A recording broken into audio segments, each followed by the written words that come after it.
વિદ્યાર્થી મિત્રો, ગયા વખતે આપણે ઉદાહરણના દાખલા જોયા. હવે આપણે સ્વાધ્યાયના દાખલાનો અભ્યાસ કરીશું.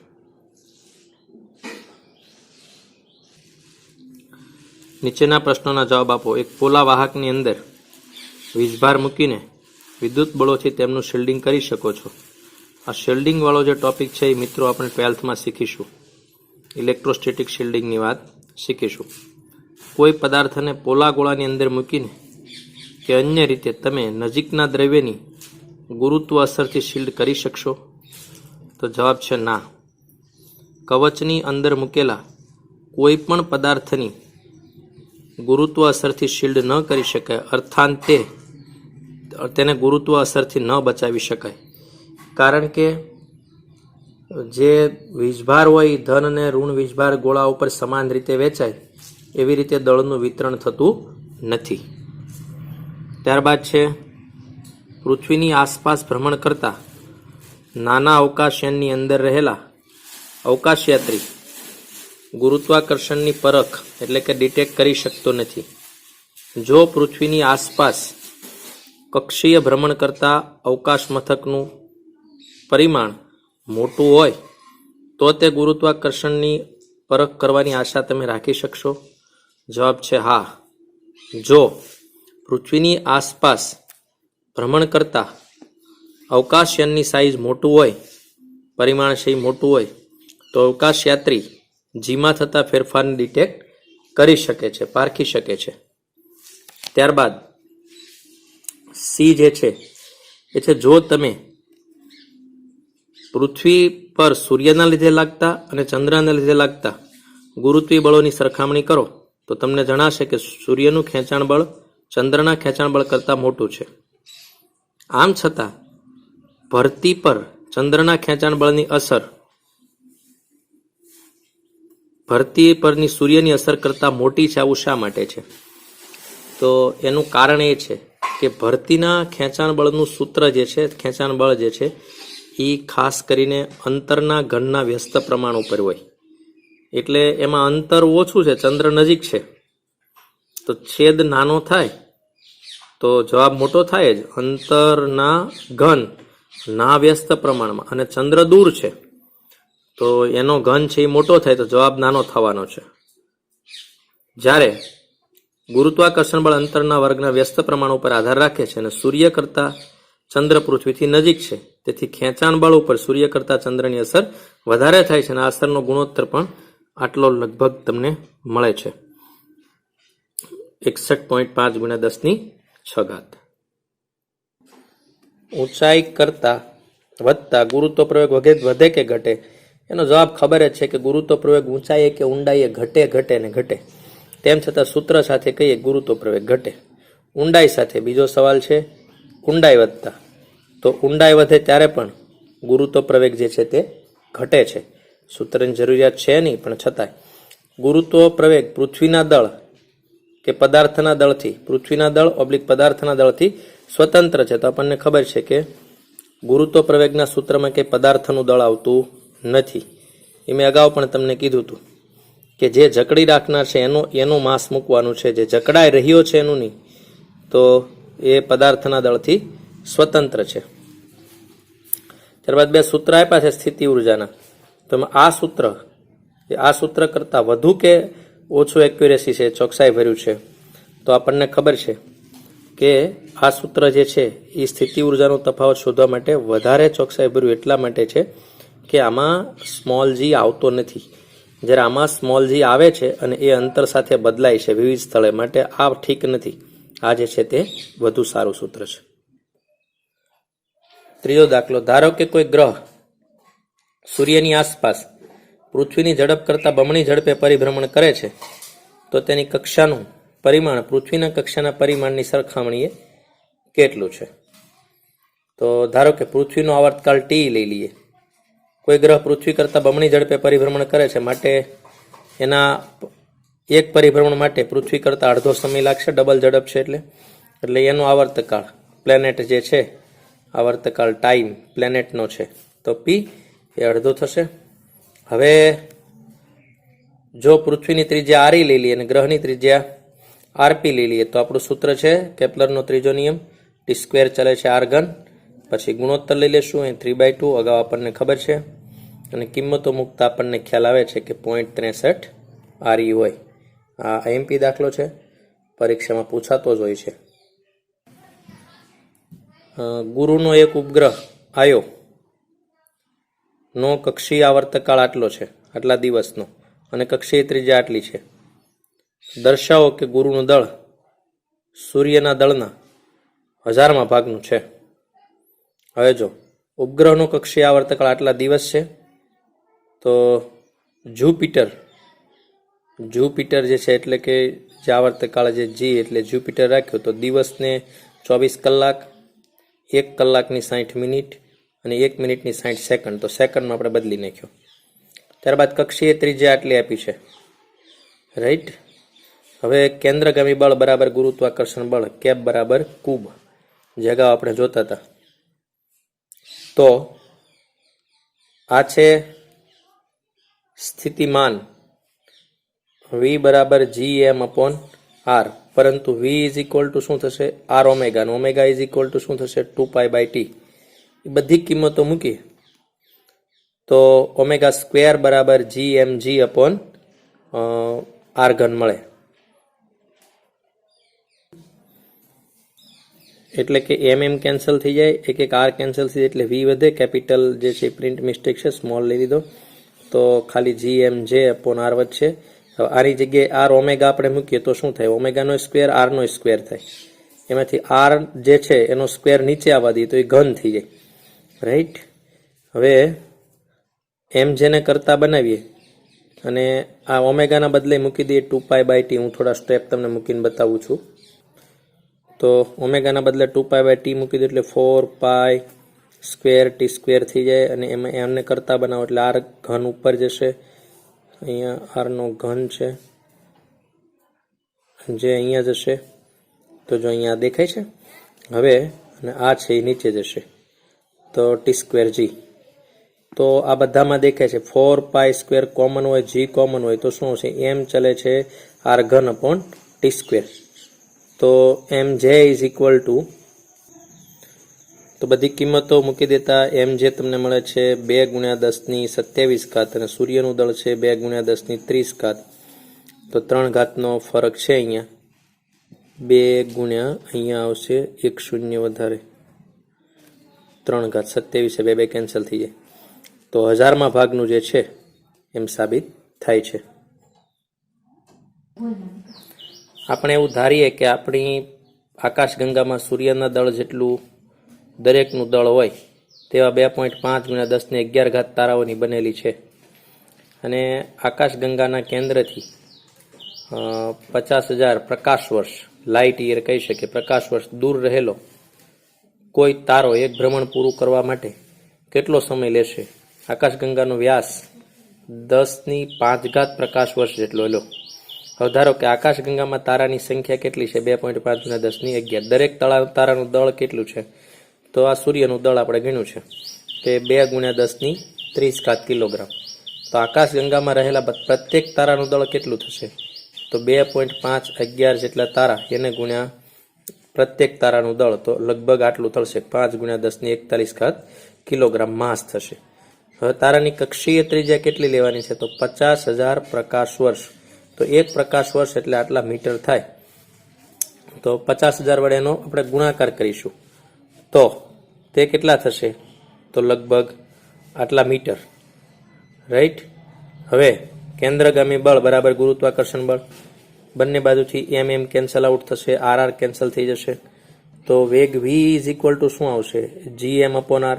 વીના બદલે આપણે લખી નાખીએ આર ઓમેગા, તો આરનો સ્ક્વેર ઓમેગાનો સ્ક્વેર થઈ જાય, અને ઓમેગાનો સ્ક્વેર ઇઝ ઇક્વલ ટુ શું થઈ જાય, આરનો સ્ક્વેર છેદમાં જાય એટલે gm/r ઘન થઈ જાય. આના બદલે હમણાં જ આપણે કર્યું હતું 2π/t એટલે શું થશે 4π² t² is equal two gm/r ઘન. હવે t² ને કરતા બનાવી દઈએ તો આટલી કિંમતો આપણે મૂકવાના છીએ અંડરરૂટની અંદર, તો 4π ની કિંમત છે, આર હમણાં આપણે મેળવ્યો છે અહીંયા 4.73 × 10⁻20 મીટર, એનો ઘન, જીની કિંમત ખબર છે, અને દળ આપણે મેળવ્યું છે. તો દરેકનું ઘાતને કંઈ કરવાનું નહીં, પહેલાં કેલ્ક્યુલેટરમાં સાદું રૂપ આપી દેવાનું અને તમે કિંમત મૂકશો તો 1.12 × 10⁻16 સેકન્ડ. સેકન્ડને વર્ષમાં કન્વર્ટ કરવું ફરજિયાત નથી, પણ જો વર્ષમાં કન્વર્ટ કરવું હોય તો તમારે 365 દિવસ એટલે આના છેદમાં 365 એને ગુણ્યા 24 કલાક એને ગુણ્યા જે 60 જે છે એ એટલા તમે કરશો એટલે કે તો આવી રીતે તમે 355 × 10⁸ વર્ષ એ આન્સર લખી શકો છો. છઠ્ઠો દાખલો જોઈએ. જો અનંત અંતરે સ્થિતિ ઉર્જા શૂન્ય લેવામાં આવે તો કક્ષામાં ભ્રમણ કરતા ઉપગ્રહની કુલ ઉર્જા તેની ગતિ ઉર્જા સ્થિતિ ઉર્જાના ઋણ મૂલ્ય જેટલી હોય છે. ઉપગ્રહની જવાબ છે ઉપગ્રહની કુલ ઉર્જા તેની ગતિ ઉર્જાના ઋણ મૂલ્ય જેટલી હોય છે. યાદ કરો, મેં તમને શીખવાડ્યું હતું ગતિ ઉર્જા x હોય તો સ્થિતિ ઉર્જા જે છે એ -2x હોય અને કુલ ઉર્જા જે છે એ -x હોય. તો મેં શું શીખવાડ્યું? ગતિ ઉર્જાના ઋણ મૂલ્ય જેટલી હોય છે. બી, કક્ષામાં ભ્રમણ કરતા ઉપગ્રહને પૃથ્વીના ગુરુત્વાકર્ષણની બહાર મોકલી દેવા માટે આપવી પડતી ઉર્જા જે છે એને નિષ્ક્રમણ ઉર્જા કહેવાય. તે ઉપગ્રહના સ્થાને રહેલા સ્થિર રહેલા કોઈ પદાર્થના ગુરુત્વાકર્ષણમાંથી બહાર મોકલવા માટે જરૂરી ઉર્જા કરતાં વધુ કે ઓછી હોય તો કક્ષામાં ભ્રમણ કરતા ઉપગ્રહને પૃથ્વીના ગુરુત્વાકર્ષણમાંથી બહાર મોકલી દેવા માટે આપવી પડતી ઉર્જા તે ઉપગ્રહના સ્થાને સ્થિર રહેલા કોઈ પદાર્થને પૃથ્વીના ગુરુત્વાકર્ષણમાંથી બહાર મોકલવા માટે આપવી પડતી ઉર્જા કરતાં ઓછી હોય છે. પૃથ્વી પરથી ફેંકાતા પદાર્થ માટે નિષ્ક્રમણ ઝડપ એ શું તે પદાર્થના દળ ઉપર આધારિત છે, જ્યાંથી ફેંકવામાં આવે છે તે સ્થાન પર આધારિત છે, પ્રક્ષિપ્ત કરવાની દિશા પર આધારિત છે કે પદાર્થને ફેંકવાના સ્થાનની ઊંચાઈ પર આધારિત છે? તો પહેલો જવાબ છે નિષ્ક્રમણ ઝડપ એ પ્રક્ષિપ્ત પદાર્થના દળ પર આધારિત નથી. અહીંયા સૂત્ર દેખાય છે, દળ પર આધારિત છે તે. બીજું છે કે ગુરુત્વ સ્થિતિમાન જે છે તે અક્ષાંશ પર આધારિત છે, તેથી નિષ્ક્રમણ ઝડપ જે છે એ અક્ષાંશના સ્થાન પર આધારિત છે. ત્રીજું છે ના, નિષ્ક્રમણ ઝડપે પ્રક્ષિપ્ત પદાર્થ જે છે એની દિશા પર આધારિત નથી, ગમે તે ખૂણે પ્રક્ષિપ્ત કરી શકાય છે. અને ચોથું છે હા, નિષ્ક્રમણ ઝડપે ઊંચાઈ ઉપર આધારિત છે, કેમ કે સૂત્ર તમને દેખાય છે કે એમાં h જે છે તે છે. એક થિયરીનો સવાલ છે. એક ધૂમકેતુ સૂર્યની આસપાસ અતિ દીર્ઘવૃત્તીય કક્ષામાં પરિભ્રમણ કરે છે. આ ધૂમકેતુ માટે એ રેખીય ઝડપ, કોણીય ઝડપ, કોણીય વેગમાન, ગતિ ઉર્જા, સ્થિતિ ઉર્જા, સમગ્ર કક્ષા પર કુલ ઉર્જા અચલ રહે છે. ધૂમકેતુ જ્યારે પૃથ્વીની સૂર્યની ખૂબ નજીક હોય ત્યારે કોઈ દળ ક્ષતિ થાય તો તે અવગણો. ધારો કે ધૂમકેતુની રેખીય ઝડપ પહેલાં તો અચળ નથી. કેપ્લરના બીજા નિયમ મુજબ તે સૂર્યની નજીક આવે ત્યારે ઝડપ વધારે હોય અને સૂર્યથી દૂર હોય ત્યારે ઓછી હોય, રાઈટ? ત્યારબાદ બીજું, ધૂમકેતુ એ ત્રિજ્યાવર્તી બળના આધારે સૂર્યના કેન્દ્રની આસપાસ ભ્રમણ કરે, તેથી તેનું કોણીય વેગમાન અચળ હોય છે અને તેથી કોણીય ઝડપ પણ અચળ હોય છે. વિદ્યાર્થી મિત્રો, કોણીય વેગમાનની વાત આપણે ચાક ગતિમાં વિશેષ રીતે જોવાના છીએ. ત્યારબાદ ધૂમકેતુની રેખીય ઝડપ અચળ નથી, આથી તેની ગતિ ઉર્જા પણ અચળ નથી, તે પણ સતત બદલાય છે. ધૂમકેતુનું સૂર્યથી અંતર સતત બદલાય છે, માટે તેની સ્થિતિ ઉર્જા પણ બદલાય છે. અને છેલ્લું છે ગ્રહની કુલ ઉર્જા હંમેશા અચળ હોય છે. અવકાશમાં અવકાશયાત્રીને થતી પીડાના કયા લક્ષણો જણાય?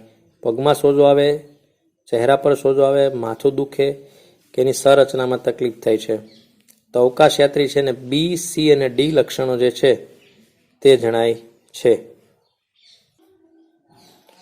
નીચેના બે પ્રશ્નોમાં આપેલા ઉત્તરોમાંથી ઉત્તર પસંદ કરો. નિયમિત દળ ઘનતા ધરાવતા એક અર્ધ ગોળાકાર કવચના કેન્દ્ર પર ગુરુત્વ તીવ્રતાની દિશા દર્શાવતું તીર જુઓ. A, B, C અને 0. તો બધા તીર તમે જોઈ શકો છો. એમાં A વાળું અર્ધ ગોળાકારને પૂર્ણ કરતા એક ગોલક બને, તેથી અંદરના દરેક બિંદુએ ગુરુત્વ સ્થિતિમાન અચલ રહે છે. ગુરુત્વ સ્થિતિમાન I is equal to minus ગુરુત્વીય તીવ્રતા જે છે તે I is equal to minus dV/dr થાય. અનુસાર સી બિંદુ છે એની પાસે જે છે તે શૂન્ય મળે છે. પીસી તમને દેખાય છે બંને આકૃતિમાંથી. તો અર્ધ ગોળાકાર માટે પરિણામી ગુરુત્વ તીવ્રતા કેન્દ્ર સી તરફ મળે છે.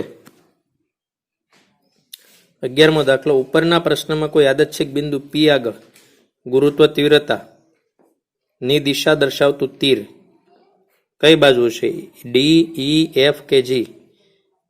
તો પી બિંદુએ, આગળ આપણે સમજાવ્યું તે દિશામાં, પી બિંદુએ ગુરુત્વ તીવ્રતા ઈ તરફ હશે. જો આકૃતિ, તો આ છે પી બિંદુ પાસે ગુરુત્વ તીવ્રતા જે છે તે. આગળનામાં પણ યાદ રાખીશું કે આ સી પોઈન્ટ છે અને સ્મોલ સી છે એ ડાયરેક્શન છે, એટલે યાદ રાખીશું. પૃથ્વી પરથી એક રોકેટ સૂર્ય તરફ છોડવામાં આવે છે. પૃથ્વીના કેન્દ્રથી કેટલા અંતરે રોકેટ પરનું ગુરુત્વાકર્ષણ બળ શૂન્ય છે? સૂર્યનું દળ 2 × 10⁻³ કિલોગ્રામ અને પૃથ્વીનું દળ 6 × 10⁻24 કિલોગ્રામ. બીજા ગ્રહો વગેરેની અસર તમે અવગણો. આ મોસ્ટ આઈએમપી દાખલો છે. તો માસ ઓફ અર્થ, માસ ઓફ સન, આપણે ધારીએ કે બંને વચ્ચે જે અંતર છે ટોટલ, એમાં જો આટલું અંતર એક્સ લઈએ તો r - x થાય. તો બંને બાજુ બળ સરખાવીએ કે ભાઈ પૃથ્વીના લીધે આ જે યાન છે, જે રોકેટ જે છે એનું માસ એમ લઈ લઈએ તો અહીંયા પહોંચે તો પૃથ્વીના લીધે આ બાજુ બળ લાગે, સૂર્યના લીધે આ બાજુ બળ લાગે. બંને બળ સરખાવીએ તો જી કેન્સલ થઈ જશે, સ્મોલ એમ કેન્સલ થઈ જશે.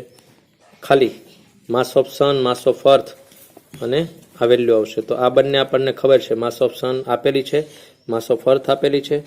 તો આપણને મળશે 1000/√3 બંને બાજુ વર્ગમૂળ લેતા. તો 1000/√3 મળશે. સામે √3 વડે ગુણાકાર કરી નાખો તો √3/r = 1000x. તો 1000x જે છે, કારણ કે √3x આપણે એમને 1.73 જેવા થાય તો એને અવગણી દઈએ, એટલે બાદ ન કરે, ઉમેર્યા નહીં એમાં 1000માં, નહીં તો પહેલી બાજુ દીધે તો ઉમેરાય જાય. હવે √3 ની કિંમત છે 1.73 અને r ની કિંમત છે 1.5 × 10⁻11 ભાગ્યા 1000 = x. તો x આપણને લગભગ મળે છે 2.6 × 10⁵ કિલોમીટર. તમે સૂર્યનું વજન કેવી રીતે કરશો, એટલે કે તેના દળનો અંદાજ કેવી રીતે મેળવશો? સૂર્યની ફરતે પૃથ્વીની કક્ષાની સરેરાશ ત્રિજ્યા 1.5 × 10⁸ કિલોમીટર છે. પૃથ્વીની કક્ષાની ત્રિજ્યા 1.5 × 10⁸ કિલોમીટર છે, એટલે 10⁻11 મીટર થઈ ગઈ. આવર્તકાળ છે 365 દિવસ, એટલે 365 × 10⁻24. તો આટલી સેકન્ડ થાય. કેન્દ્રગામી બળ બરાબર ગુરુત્વાકર્ષણ બળ. તો આપણને ખબર છે કે આપણે માસ ઓફ અર્થ કેન્સલ થશે. માસ ઓફ સન જે છે એના માટે v² જે છે, પછી r² અહીંયા, એટલે કે એક r કેન્સલ થશે, એટલે એક r ઉપર જશે, અહીંયાથી એક r વચ્ચે ઉપર આવી જશે.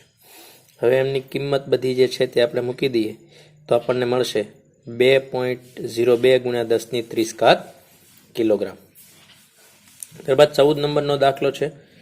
શનિ પરના વર્ષનો સમયગાળો પૃથ્વી પરના વર્ષના સમયગાળા કરતા 29.5 ગણો છે.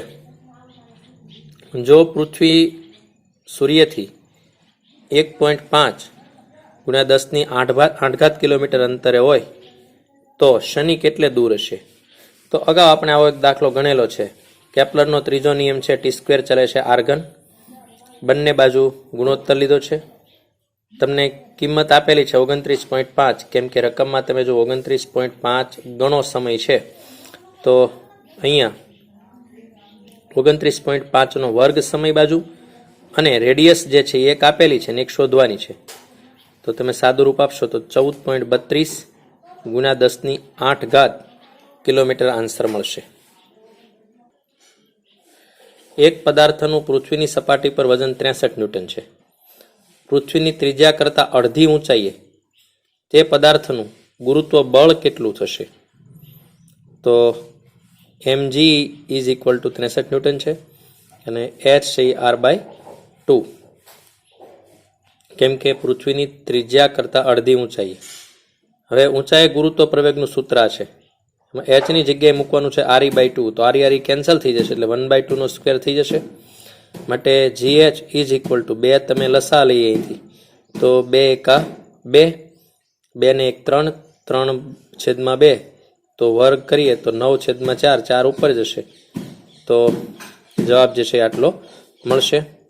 હવે બંને બાજુ m વડે ગુણાકાર કરી દઈએ તો mg અને mg કેટલું આપ્યું છે 63, તો અહીંયા આવશે 9 સત્તા એટલે 4 સત્તા 28 ન્યૂટન.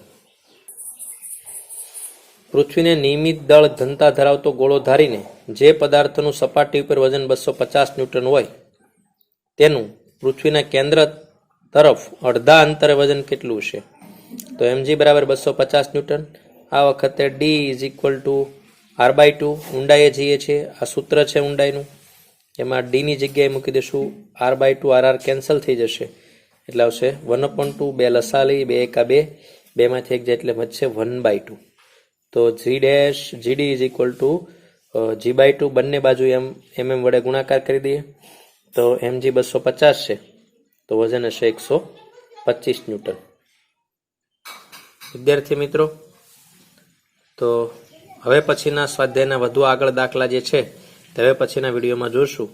આ દાખલાને બરાબર સમજી વિચારી અને તેને સાથે અનુરૂપ થિયરી અને સૂત્રની નોટમાં અલગથી તૈયાર કરીશું, અને તે સૂત્રોને સમજવા માટે દાખલા છે, નહીં કે દાખલા સમજવા માટે સૂત્રો તૈયાર કરવાના છે.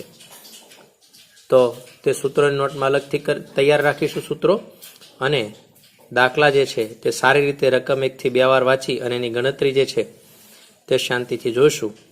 આવનારા મંગળવારે 3જા ચેપ્ટરની પરીક્ષા હોય તો તૈયારી કરીશું. ધન્યવાદ.